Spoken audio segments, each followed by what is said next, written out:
Book Talk from SpecialBooks.com. I'm Douglas Westfall, and we're talking about the holy grail of aviation mysteries, the hunt for Amelia Earhart. Earhart and her navigator, Fred Noonan, disappeared over 70 years ago on July 2, 1937, on their around-the-world flight. With just 3 stops to go, their Lockheed twin-engine Electra was flying from Lae, New Guinea, some 2,500 miles towards tiny Howland Island, an isolated spot out in the Pacific.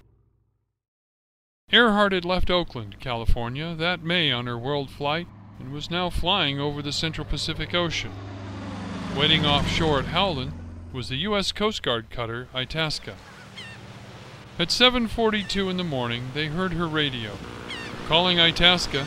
We must be on you, but can't see you. Gas is running low. Been unable to reach you by radio. We are flying at 1,000 feet. An hour later, she radioed again. "To Itasca, we are on the line, 157-337, will repeat message." Then it cut off. After that, there was nothing. No radio, no sound, and no plane. America's heroine, Amelia Earhart, and expert navigator Fred Noonan had simply disappeared. Where was Amelia Earhart?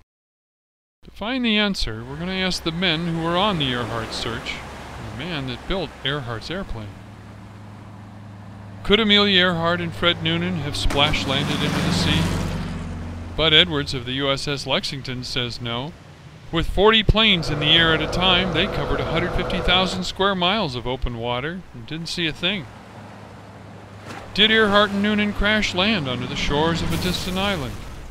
Dick Beckham of the USS Colorado says not. 3 planes made 8 low-flying runs over the Phoenix Islands, some 300 miles away, but they said there was nothing there. Would Earhart have piloted the Electra another 600 miles back to the Gilbert Islands? James Carey, an AP reporter on the USS Itasca, says it's not possible. They searched those islands and there was nothing. Messages were heard for days on Earhart's radio frequency. A British ship heard a request for a bearing that night.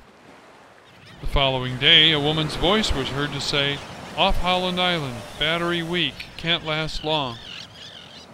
The day after that, a man's voice said, "Position 281 miles north of Howland, drifting northwest." Were any of these messages from Earhart and Noonan? Don Phobel of Lockheed Aircraft says no. The battery cage wasn't waterproof, so it would short out everything if the plane went into the water, and without the right engine running, the batteries wouldn't last more than 15 to 30 minutes. Did Earhart ever reach anywhere near Howland Island? Leo Bellarts of the Coast Guard cutter Itasca says yes. "I thought I would hear a motor any second. Her voice was loud and clear. She sounded frantic on her last transmission." So, where was she? Lockheed stated the plane would float indefinitely and drift west from Howland Island.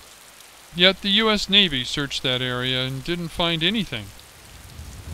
But information on the drift currents discovered during World War II was unavailable in 1937, and that says she would have drifted through the area 5 times faster than believed at the time.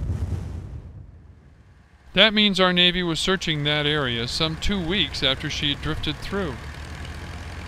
To the west lay the Gilbert Islands, 16 of them, but 2 ships had already made a thorough search. By all accounts, she approached tiny Howland Island, splash-landed into the sea, and most assuredly drifted west. Lockheed Aircraft said the plane would float, yet the area was not searched for days, and there was nothing there. Not the plane, not the wreckage, not the survivors. Nothing. Although the United States Navy did their best, they didn't reach the area where Earhart would have passed until almost 2 weeks later.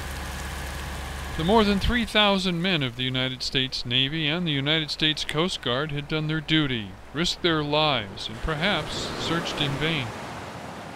Yet no expense, no effort, nor time was wasted. This was America's greatest search. It was for Amelia Earhart.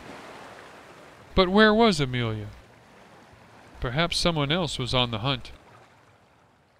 You search for what you want to keep. You hunt for what you want to catch. This story was the hunt for Amelia Earhart. This book talk is from specialbooks.com.